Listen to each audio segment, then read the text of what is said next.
गरीबी से बुरा हाल धर्मपत्नी के बार बार कहने पर सुदामा ना चाहते हुए अपने बचपन के मित्र कृष्ण से मिलने चला। द्वारकाधीश के महलों के अंदर जाने का प्रयास किया तो द्वारपालों ने रोका। अरे ब्राह्मण, किधर को जा रहे हो? जानते भी हो यह मार्ग किधर जा रहा है? यह मार्ग द्वारकाधीश श्री कृष्ण के महलों को जाता है।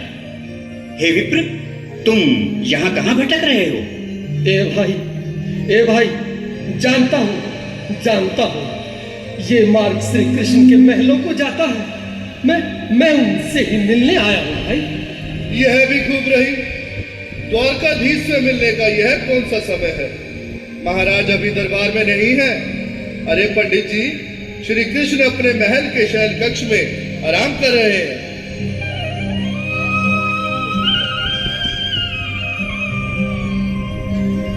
देखो देखो ये गरीबी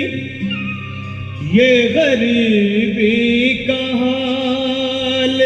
बोलिए वृंदावन बिहारी लाल की। पे विश्वास लेके आया हूँ, मेरे बचपन का यार है मेरा श्याम। यही सोच कर मैं आस करके आया हूँ।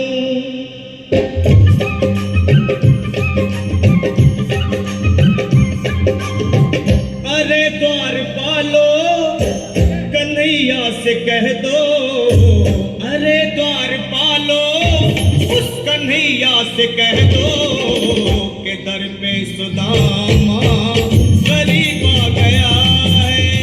कि दर पे सुदामा गरीब आ गया है।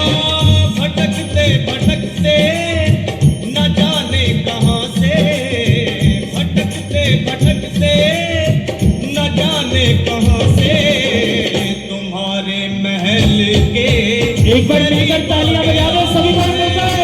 बोलिए कृष्ण कन्हैया लाल की। गरीब आ गया है। अरे द्वारपालो गरीब आ गया है। जिधर पे सुदामा गरीब आ गया है। भाई द्वारपाल, मुझ पर दया करो भाई। बस तुम जाकर कन्हैया को ये बता दो कि उनका बाल सखा सुदामा मिलने आया है। मेरे इस फटे हाल पर मत जाओ भाई। तुम बस जाकर मेरा संदेश उस कृष्ण को दे दो, उस कृष्ण को दे दो भाई। क्या हंसी ठट्टा करने को हम ही मिले हैं? तुम ठहरे दीन निर्धन फटेहाल ब्राह्मण, तुम्हारे अंग अंग से गरीबी बदहाली झलक रही है। और कहा महाराज श्री कृष्ण। क्षमा करना पंडित जी, हमें अपने प्राणों से हाथ नहीं धोने जो तुम्हारा यह संदेश द्वारकाधीश तक पहुंचाए।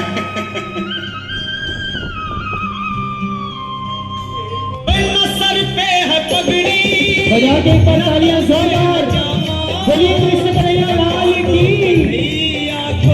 नाम है सुदामा। बता दो कन्हैया को नाम है सुदामा। बता दो कन्हैया को नाम है सुदामा। न सर पे है पगड़ी न बन पे है जामा। बता दो कन्हैया को नाम है सुदामा। हो न सर पे है पगड़ी न बन पे है जामा। बता दो कन्हैया को नाम है सुदामा। हो बता दो कन्हैया को नाम है सुदामा। एक बार मोहन से जा कर के कह दो, तुम एक बार मोहन से जा कर के कह दो कि मिलने सखावत नसीब आ गया है। मिलने सखावत नसीब आ गया है। अरे द्वारपालो कन्हैया से कह दो कि दर पे सुदामा गरीब आ गया है। जिधर पे सुदामा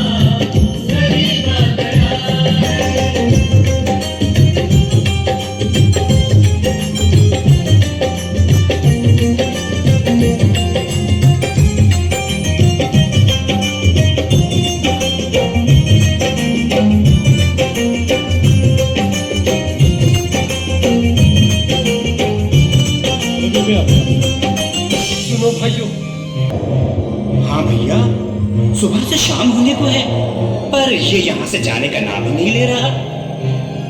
अरे देखो तो सही, इसकी देह कैसे कांप रही है। लगता है जैसे प्राण हाथों पर अटके हैं। भगवान न करे अगर ब्राह्मण ने यही प्राण त्याग दिए तो, और अगर ये सच में द्वारिकाधीश का मित्र हुआ तो क्या होगा भैया? सही कहते हो।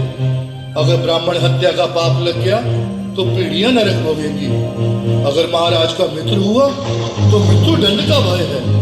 अपनी आने वाली पीढ़ियों को नरक में डालने से तो ये संदेश पहुंचाना ही ज्यादा अच्छा है। क्यों ना महाराज का संदेश पहुंचा दें? ऐसे करो, तुम जाओ भैया। तुम जाओ भैया, तुम उम्र में बड़े ठहरे, मेरी बात को समझो, तुम ही जाओ। देखो भाई, मैं ठहरा बाल बच्चेदार परिवार वाला, मेरे बूढ़े माँ बाप हैं। तुम ठहरे कुंवारे अकेले। अच्छा, मैं ही जाता हूँ।